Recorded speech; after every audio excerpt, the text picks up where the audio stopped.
Hi ಎಲ್ಲರಿಗೆ simple ಟ್ರಿಕ್ಸಸ್ಗೆ YouTube ಚಾನಲ್ಗೆ ಸ್ವಾಗತ. ಬನ್ನಿ, ಇದು 7ನೇ ತರಗತಿಯ ವಿಜ್ಞಾನದ ಪ್ರಮುಖ ಪ್ರಶ್ನೆಗಳನ್ನು ಡಿಸ್ಕಸ್ ಮಾಡ್ಕೊತ ಬರ್ತಾ ಇರ್ತೀನಿ. ಈಗಾಗಲೇ ಹಿಂದಿನ 2 ಪಾಠದ ಅಭ್ಯಾಸ ಪ್ರಶ್ನೆಗಳನ್ನು ನಾನು ಇಲ್ಲಿ ಡಿಸ್ಕಸ್ ಮಾಡಿದ್ದೀನಿ. ಇವತ್ತು ಅಧ್ಯಾಯ 3 ಉಷ್ಣ ಅಂತ ಹೇಳ್ತಿರ್ತೇವೆ. ಈ ಉಷ್ಣ ಪಾಠಕ್ಕೆ ಸಂಬಂಧಪಟ್ಟಂತ ನಿಮ್ಗೆ ಅಭ್ಯಾಸ ಪ್ರಶ್ನೆಗಳು ಬರ್ಕೊಂಬ ಅಂತ ಹೇಳ್ತಿರ್ತಾರೆ. ಆ ಅಭ್ಯಾಸ ಪ್ರಶ್ನೆಗಳನ್ನು ಏನು ಮಾಡ್ತೀನಪ್ಪ ಅಂದಾಗ ಹೇಳ್ಕೊತ ಹೋಗ್ತಿರ್ತಾನೆ. ಈ ವಿಡಿಯೋನ ಏನಂತ ನೋಡ್ಕೊತ ಬರ್ರಿ. ನೀವು ಪ್ರಶ್ನೆಗಳನ್ನು ಬರ್ಕುವಾಗ ವಿಡಿಯೋ ಪಾಸ್ ಮಾಡಿ ಏನು ಮಾಡ್ರಪ್ಪ ಅಂದಾಗ ಚಾನಲ್ ನೋಡ್ತಿರಪ್ಪ ಅಂದಾಗ ಚಾನಲ್ಗೊಂದು ಸಬ್ಸ್ಕ್ರೈಬ್ ಮಾಡ್ಕೊಡ್ರಿ. ಚಾನಲ್ಗೊಂದು ಸಬ್ಸ್ಕ್ರೈಬ್ ಮಾಡ್ಕೊಂಡ ತಕ್ಷಣ ಎಲ್ಲ ಪಾಠಗಳು ಏನಾಗ್ತಪ್ಪ ಅಂದಾಗ ಸೀರಿಯಲ್ ಆಗಿ ನಿಮ್ಗೆ ಸಿಗ್ತಾವೆ. ಹಾಗಾದರೆ ಈ ಉಷ್ಣ ಪಾಠಕ್ಕೆ ಸಂಬಂಧಿಸಿದಂಥ ಫಸ್ಟ್ ಪ್ರಶ್ನೆ ಏನಿದೆಯಪ್ಪ ಅಂತೇಳಿ ಇಲ್ಲಿ ನೋಡಿದಾಗ ಪ್ರಶ್ನೆ ಈ ಥರ ಇದ್ದಾವೆ. ನಾನು ಈ ಥರ ಸೈಡ್ ಸರ್ದಿರ್ತೀನಿ. ತಾವು ಏನು ಮಾಡಬೇಕಪ್ಪ ಅಂದಾಗ ವಿಡಿಯೋ ಪಾಸ್ ಮಾಡಿ ನೀವು ಆನ್ಸರ್ಸ್ಗಳನ್ನ ಬರ್ಕೋಬೋದು. ಪ್ರಯೋಗಶಾಲಾ ತಾಪಮಾಪಕ ಮತ್ತು ಈ ವೈದ್ಯಕೀಯ ತಾಪಮಾಪಕಗಳ ನಡುವಿನ ಹೋಲಿಕೆ ಮತ್ತು ವ್ಯತ್ಯಾಸಗಳನ್ನು ತಿಳಿಸಿದಂತೆ ಕ್ವಶನ್ಸ್ನ ಕೊಟ್ಟಾರೆ. ಫಸ್ಟಿಗೆ ಹೋಲಿಕೆಗಳನ್ನು ನೋಡ್ಕೊತ ಬಂದಾಗ ಪ್ರಯೋಗಶಾಲಾ ತಾಪಮಾಪಕ ಮತ್ತು ವೈದ್ಯಕೀಯ ತಾಪಮಾಪಕಗಳ ಹೋಲಿಕೆ ಅಂತ ಬರೆದು ಇಲ್ಲಿ ಎರಡೂ ಉದ್ದವಾದ, ನೇರವಾದ ಮತ್ತು ಗಾಜಿನ ನಾಳಿಕೆಗಳಿಂದ ಮಾಡಲ್ಪಟ್ಟಿವೆ. ಎರಡೂ ಏನಿದಪ್ಪ ಅಂದಾಗ ಪ್ರಯೋಗಶಾಲಾ ತಾಪಮಾಪಕ ಆಗಲಿ ಮತ್ತು ವೈದ್ಯಕೀಯ ತಾಪಮಾಪಕ ಆಗಲಿ ಎರಡು ನೇರವಾಗಿದ್ದಾವೆ ಮತ್ತು ಗಾಜಿನ ನಾಳಿಕೆಗಳಿಂದ ಏನಾಗಿದಪ್ಪ ಅಂದಾಗ ಕೂಡಿದಾವೆ. ಇದೊಂದು ಹೋಲಿಕೆ. ಇನ್ನು ಎರಡೂ ಪಾದರಸದ ಬುರುಡೆಯನ್ನು ಹೊಂದಿರ್ತವೆ. ಅದರ ಒಳಗಡೆ ತಾಪಮಾಪಕದ ಒಳಗಡೆ ಏನನ್ನು ಬಳಸಿರ್ತಾರಪ್ಪ ಅಂತ ಅಂದಾಗ ಪಾದರಸವನ್ನು ಬಳಸ್ತಾರೆ ಅಂತ ಹೇಳಿದ್ರಿ. ಆ ಮರ್ಕ್ಯೂರಿ ಇವು ಎರಡು ಏನದಪ್ಪ ಅಂದ್ರೆ ಹೋಲಿಕೆ. ಇನ್ನು ವ್ಯತ್ಯಾಸಗಳು ಅಂತೇಳಿ ನೋಡ್ಕೊತ ಬಂದಾಗ ಹಾಗಾದ್ರೆ ಅವೆರಡರ ನಡುವಿನ ವ್ಯತ್ಯಾಸ ಏನು? ಪ್ರಯೋಗಶಾಲಾ ತಾಪಮಾಪಕ ಈ ಕಡೆ ವಸ್ತುಗಳ ತಾಪವನ್ನು ಅಳೆಯಲು ಬಳಸುತ್ತಾರೆ. ಪ್ರಯೋಗಶಾಲಾ ತಾಪಮಾಪಕವನ್ನು ಎದುರ ಬೆಳಿತಾರೆ, ವಸ್ತುಗಳ ತಾಪವನ್ನು ಅಳೆಯಲು ಬಳಸುತ್ತಾರೆ. ಮತ್ತು ತಾಪಮಾಪಕದ ವ್ಯಾಪ್ತಿ ಎಷ್ಟಿರ್ತದಪ್ಪ ಅಂದಾಗ -10 ಡಿಗ್ರಿ ಸೆಲ್ಸಿಯಸ್ನಿಂದ ಎಷ್ಟು 110 ಡಿಗ್ರಿ ಸೆಲ್ಸಿಯಸ್ ಒಳಗಡೆ ಅದರ ವ್ಯಾಪ್ತಿ ಇರ್ತದೆ. ಇನ್ನು ವೈದ್ಯಕೀಯ ತಾಪಮಾಪಕ ಮಾನವನ ದೇಹದ ಉಷ್ಣಾಂಶವನ್ನು ಅಥವಾ ತಾಪವನ್ನು ಅಳೆಯಲು ಮಾತ್ರ ಬಳಸುತ್ತಾರೆ. ವೈದ್ಯಕೀಯ ತಾಪಮಾಪಕ ಈ ತಾಪಮಾಪಕದ ವ್ಯಾಪ್ತಿ ಏನಾಗಿರ್ತದಪ್ಪ ಅಂದಾಗ 35 ಡಿಗ್ರಿ ಸೆಲ್ಸಿಯಸ್ನಿಂದ ಹಿಡಿದು 42 ಡಿಗ್ರಿ ಸೆಲ್ಸಿಯಸ್ ತನಕ ಏನಾಗಿರ್ತದಪ್ಪ ಅಂದಾಗ ಇದರ ವ್ಯಾಪ್ತಿಯನ್ನು ಒಳಗೊಂಡಿರ್ತದೆ. ಈ ಥರ ಪ್ರಶ್ನೆಯನ್ನು ನಾವು ಬರಿಬೇಕು. ಇನ್ನು ನೆಕ್ಸ್ಟ್ ಪ್ರಶ್ನೆ ಏನಿದೆಯಪ್ಪ ಅಂತಂದಾಗ ಉಷ್ಣವಾಹಕಗಳು ಮತ್ತು ಅವಾಹಕಗಳಿಗೆ ತಲಾ 2 ಉದಾಹರಣೆಯನ್ನು ನೀಡ್ರಿ ಅಂತ ಕ್ವಶನ್ಸ್ನ ಕೊಟ್ಟಾರೆ. ಹಾಗಾದರೆ ಉಷ್ಣವಾಹಕಗಳು ಯಾವ್ಯಾವಪ್ಪ ಅಂದಾಗ ಒಂದು ಕಬ್ಬಿಣ, ತಾಮ್ರ, ಅಲ್ಯೂಮಿನಿಯಂ ಅಂತೇಳಿ ತಾವು ಬರ್ಕೋಬೋದು. ಇನ್ನು ಉಷ್ಣ ಅವಾಹಕಗಳು ಯಾವ್ಯಾವಪ್ಪ ಅಂತಂದಾಗ ಪ್ಲಾಸ್ಟಿಕ್, ಮರ, ಕಟ್ಟಿಗೆ ಈ ಥರ ಅವಾಹಕಗಳು ಅಂತೇಳಿ ನಾವು ಬರ್ಕೋಬೇಕು, ಉಷ್ಣ ಅವಾಹಕಗಳು. ಇನ್ನು ನೆಕ್ಸ್ಟ್ ಪ್ರಶ್ನೆ ಇಲ್ಲಿ ನೋಡ್ರಿ. ಪ್ರಶ್ನೆ ಯಾವ ಥರ ಇದಾವಪ್ಪ ಅಂತ ನೋಡಿದಾಗ ಬಿಟ್ಟ ಸ್ಥಳ ಪ್ರಶ್ನೆಗಳಿದಾವೆ. ಈ ಬಿಟ್ಟ ಸ್ಥಳಕ್ಕೆ ಸಂಬಂಧಿಸಿದಂಥ ಇದ್ರ ಒಳಗಡೆ ನೋಡ್ರಿ ಯಾವ ಥರ ಇದೆ ನೋಡ್ರಿ. ವಸ್ತುವಿನ ಉಷ್ಣತೆಯ ಮಟ್ಟವನ್ನು ನಿರ್ಧರಿಸುವುದು ಅದರ ಡ್ಯಾಶ್ ಅಂತ ಕ್ವಶನ್ಸ್ನ ಕೊಟ್ಟಿದ್ದಾರೆ. ಒಂದು ವಸ್ತುವಿನ ಉಷ್ಣತೆ ಮಟ್ಟವನ್ನು ನಿರ್ಧರಿಸುವುದು ಅದರ ಎದರ್ಲಿಂತ್ರಪ್ಪ ಅಂತಂದಾಗ ತಾಪ ಅಂತೇಳಿ ಕರಿತವೆ. ಹಾಗಾದರೆ ಅದರ ತಾಪದಿಂದನೇ ನಾವೇನು ಮಾಡ್ತೀವಪ್ಪ ಅಂತ ಅದನ್ನು ನಿರ್ಧರಿಸ್ತೇವೆ. ಇಲ್ಲಿ ಬರೆದಿದ್ದೆ ನಾನು ಆಪ್ಷನ್ಸ್ ಎ ಆನ್ಸರ್. ಇಲ್ಲಿ ಏನು ಬರ್ಕೋಬೇಕು ನೀವು? ತಾಪ ಅಂತೇಳಿ ಬರೀಬೇಕಾಗ್ತದೆ. ಇನ್ನು ನೆಕ್ಸ್ಟ್ ಕುದಿಯುವ ನೀರಿನ ತಾಪವನ್ನು ಡ್ಯಾಶ್ ತಾಪಮಾಪಕದಿಂದ ಅಳೆಯಲು ಸಾಧ್ಯವಿಲ್ಲ ಅಂತ ಕ್ವಶನ್ಸ್ನ ಕೊಟ್ಟಾರೆ. ವೈದ್ಯಕೀಯ ತಾಪಮಾಪಕದಿಂದ ಅಳೆಯಲು ಸಾಧ್ಯವಿಲ್ಲ. ಹೀಗಾಗಿ ಆಪ್ಷನ್ಸ್ ಬಿ ಒಳಗಡೆ ಇದನ್ನೇ ಬರ್ಕೋಬೇಕಪ್ಪ ಅಂದ್ರೆ ವೈದ್ಯಕೀಯ ಅಂತೇಳಿ ನಾವು ಬರಿಬೇಕಾಗ್ತದೆ.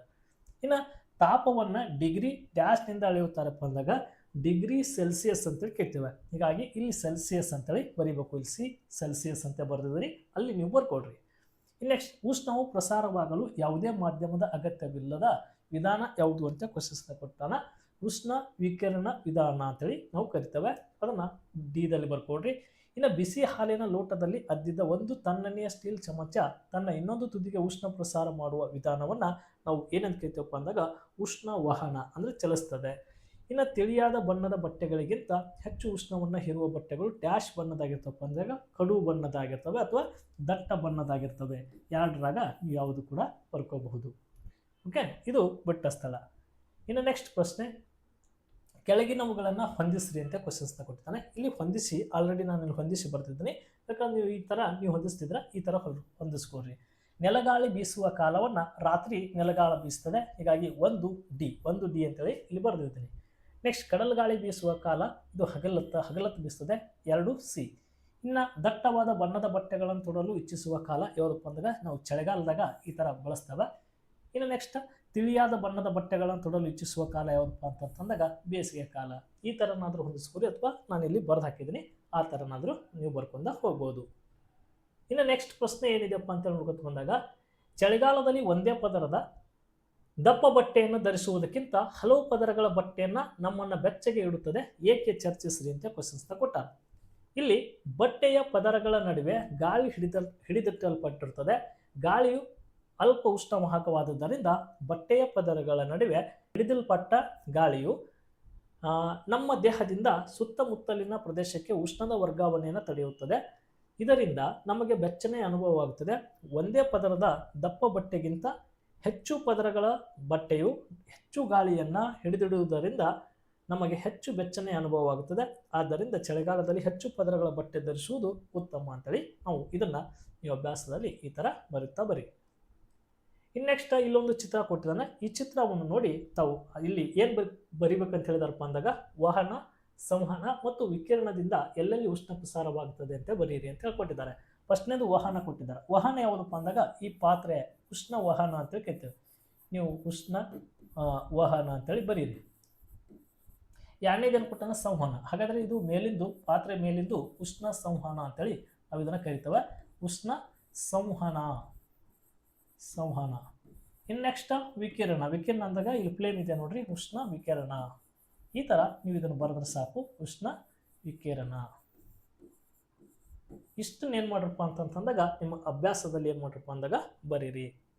ಇನ್ನು ನೆಕ್ಸ್ಟು ಉಷ್ಣ ಹವಾಮಾನದ ಪ್ರದೇಶಗಳಲ್ಲಿ ಮನೆಗಳ ಹೊರಗೋಡೆಗಳಿಗೆ ಬಿಳಿ ಬಣ್ಣ ಬಳಿಯುವುದು ಸೂಕ್ತ, ವಿವರಿಸ್ರಿ ಅಂತ ಕ್ವಶನ್ಸ್ನ ಕೊಟ್ಟಾರ. ನೋಡ್ರಿ, ಉಷ್ಣ ಹವಾಮಾನದ ಪ್ರದೇಶಗಳಲ್ಲಿ ಮನೆಗಳ ಹೊರಗೋಡೆಗಳಿಗೆ ಬಿಳಿ ಬಣ್ಣ ಬಳಿಯುವುದು ಸೂಕ್ತ, ಏಕೆಂದರೆ ಬಿಳಿ ಬಣ್ಣವು ತನ್ನ ಮೇಲೆ ಬಿದ್ದ ಬಹುಪಾಲು ಉಷ್ಣವನ್ನು ಹೀರಿಕೊಳ್ಳದೆ ಪ್ರತಿಫಲಿಸುತ್ತದೆ. ಇದರಿಂದಾಗಿ ಹೊರಗೋಡೆಗಳು ಏನಾಗ್ತವಪ್ಪ ಅಂತಂದಾಗ ಹೆಚ್ಚು ಬಿಸಿ ಆಗುವುದಿಲ್ಲ. ಇದರಿಂದ ಮನೆಯ ಒಳಗಿನ ಉಷ್ಣಾಂಶವನ್ನು ಹತೋಟಿಯಲ್ಲಿಡಬಹುದು. ಅದಕ್ಕೋಸ್ಕರ ಬಿಳಿಯ ಬಣ್ಣಗಳನ್ನು ಬರೀತಾರೆ. ನೆಕ್ಸ್ಟ್ ಇಲ್ಲಿ 4 ಆಪ್ಷನ್ಸ್ಗಳನ್ನು ಕೊಟ್ಟಿರ್ತಾನೆ. ಇದರ ಒಳಗಡೆ ಸರಿಯಾದದನ್ನು ಗುರುತಿಸಬೇಕು. 30 ಡಿಗ್ರಿ ಸೆಲ್ಸಿಯಸ್ನ 1 ಲೀಟರ್ನ ನೀರನ್ನು 50 ಡಿಗ್ರಿ ಸೆಲ್ಸಿಯಸ್ನ 1 ಲೀಟರ್ ನೀರಿನೊಂದಿಗೆ ಬೆರೆಸಿದೆ. ಈ ಸಂದರ್ಭದಲ್ಲಿ ಮಿಶ್ರಣದ ತಾಪ ಎಷ್ಟಿರುತ್ತದೆ ಅಂತ ಕ್ವಶನ್ಸ್ನ ಕೊಟ್ಟಿದ್ದಾರೆ. ಇಲ್ಲಿ ಇದು ಆಪ್ಷನ್ಸ್ ಡಿ ಏನಾಗ್ತದಪ್ಪ ಅಂದಾಗ ಸರಿ ಉತ್ತರ ಆಗ್ತದೆ. 30 ಡಿಗ್ರಿ ಸೆಲ್ಸಿಯಸ್ನಿಂದ 50 ಡಿಗ್ರಿ ಸೆಲ್ಸಿಯಸ್ನ ನಡುವೆ ಅದು ಏನಾಗ್ತದಪ್ಪ ಅಂದಾಗ ತಾಪ ಇರ್ತದೆ. ಹೀಗಾಗಿ ಆಪ್ಷನ್ಸ್ ಡಿ ಇದಕ್ಕೆ ಸರಿ ಉತ್ತರ ಆಗ್ತದೆ. ನೆಕ್ಸ್ಟ್ ಕ್ವಶನ್ ನಂಬರ್ 9ನೇದು ಈ ಥರ ಇದೆ. 40 ಡಿಗ್ರಿ ಸೆಲ್ಸಿಯಸ್ನ ಒಂದು ಕಬ್ಬಿಣದ ಗುಂಡನ್ನು 40 ಡಿಗ್ರಿ ಸೆಲ್ಸಿಯಸ್ನ ನೀರಿರುವ ಪಾತ್ರೆಗೆ ಹಾಕಿದರೆ ಉಷ್ಣ ಏನಾಗ್ತದೆ ಅಂತ ಕ್ವಶನ್ಸ್ನ ಕೊಟ್ಟಿದ್ದಾರೆ. ಇಲ್ಲಿ ಕಬ್ಬಿಣದ ಗುಂಡಿನಿಂದ ನೀರಿಗಾಗಲಿ ಅಥವಾ ನೀರಿನಿಂದ ಕಬ್ಬಿಣದ ಗುಂಡಿಗಾಗಲಿ ಹರಿಯುವುದಿಲ್ಲ ಅಂಥೇಳಿ ನಾವು ಇದನ್ನು ಆನ್ಸರ್ನ ಹಾಕಬೇಕಾಗ್ತದೆ. ಆಪ್ಷನ್ಸ್ ಬಿ ಇದಕ್ಕೆ ಸರಿ ಉತ್ತರ ಆಗ್ತದೆ. ಇನ್ನು ನೆಕ್ಸ್ಟ್ ಮರದ ಚಮಚವನ್ನು 1 ಕಪ್ ಐಸ್ ಕ್ರೀಮ್ನಲ್ಲಿ ಅದ್ದಿದಾಗ ಅದರ ಇನ್ನೊಂದು ತುದಿ ಏನಾಗ್ತದಂತೆ ಕ್ವಶನ್ಸ್ನ ಕೊಡ್ತಾರೆ. ಮರದ ಚಮಚವನ್ನು 1 ಕಪ್ ಐಸ್ ಕ್ರೀಮ್ನಲ್ಲಿ ಎದ್ದಿದಾಗ ಅದರ ಇನ್ನೊಂದು ತುದಿ ಏನಾಗ್ತದಪ್ಪ ಅಂತಂದಾಗ ತಣ್ಣಗಾಗುವುದಿಲ್ಲ. ಹೀಗಾಗಿ ಅಲ್ಲಿ ಉಷ್ಣ ಇತ್ತಪ್ಪ ಅಂದಾಗ ಉಷ್ಣ ಚಲಿಸ್ತಿತ್ತು, ಇದು ಏನಾಗಲ್ಲಪ್ಪ ಅಂದ್ರೆ ಚಲಿಸುವುದಿಲ್ಲ, ಹೀಗಾಗಿ ತಣ್ಣಗಾಗುವುದಿಲ್ಲ ಅಂತೇಳಿ ಬರೀಬೇಕು. ಸಾಮಾನ್ಯವಾಗಿ ಕಲೆರಹಿತ ಉಕ್ಕಿನ ಸ್ಟೇನ್ಲೆಸ್ ಸ್ಟೀಲ್ ಅಂತ ಕರಿತೀವಿ ಬಾಣಲೆಗಳಿಗೆ ತಾಮ್ರದ ತಳ ಕಟ್ಟುವವರು. ಇದಕ್ಕೆ ಕಾರಣ ಏನು ಅಂತ ಕ್ವಶನ್ಸ್ನ ಕೊಟ್ಟಿದ್ದಾರೆ. ಇದಕ್ಕೆ ತಾಮ್ರವು ಕಲೆರಹಿತ ಉಕ್ಕಿಗಿಂತ ಉತ್ತಮ ಉಷ್ಣವಾಹಕವಾಗಿದೆ. ಆಪ್ಷನ್ ಸಿ ಇದಕ್ಕೆ ಏನಾಗ್ತದಪ್ಪ ಅಂದಾಗ ಸರಿ ಉತ್ತರ ಆಗ್ತದೆ. ಈ ಥರ ನೀವು ಆಪ್ಷನ್ಸ್ಗಳನ್ನ ಬರ್ಕೊಡ್ರಿ. ಇಷ್ಟು 11 ಪ್ರಶ್ನೆಗಳನ್ನು ಈ ಪಾಠಕ್ಕೆ ಸಂಬಂಧಪಟ್ಟಂತ ನಿಮ್ಗೆ ಎಕ್ಸರ್ಸೈಸ್ ಒಳಗಡೆ ಕೊಟ್ಟಿದ್ದಾರೆ. ಇವನ್ನೆಲ್ಲವೂ ಏನು ಮಾಡಿದ್ದೀನಪ್ಪ ಅಂದ್ರೆ ಹೇಳಿದ್ದೀನಿ. ನೀವು ವಿಡಿಯೋನ ಪಾಸ್ ಮಾಡಿ ಎಲ್ಲವೂ ನೀಟಾಗಿ ಏನು ಮಾಡ್ಬೋದಪ್ಪ ಅಂತಂದಾಗ ಎಕ್ಸರ್ಸೈಸ್ಗಳನ್ನು ಬರ್ಕೊಂಡು ಹೋಗ್ಬೋದು. ಈ ಥರ ಅಭ್ಯಾಸ ಪ್ರಶ್ನೆಗಳು ಏನು ಮಾಡಪ್ಪ ಅಂದಾಗ ಸಬ್ಸ್ಕ್ರೈಬ್ ಮಾಡ್ಕೊಡ್ರಿ. ಎಲ್ಲ ಪಾಠಗಳು ಏನಾಗ್ತಪ್ಪ ಅಂದ್ರೆ ಸೀರಿಯಲ್ ಆಗಿ ಸಿಗ್ತವೆ. ನಿಮ್ಗೆ ಯಾವುದೇ ಒಂದು ಪ್ರಶ್ನೆ ಉತ್ತರಗಳನ್ನು ಬರ್ಕೊಂಬ ಅಂತ ಹೇಳಿದ್ರು ಕೂಡ ನೀವು ಇದನ್ನು ನೋಡಿ ಬರ್ಕೊಂಡು ಹೋಗ್ಬೋದು. ಓಕೆ, ಧನ್ಯವಾದಗಳು.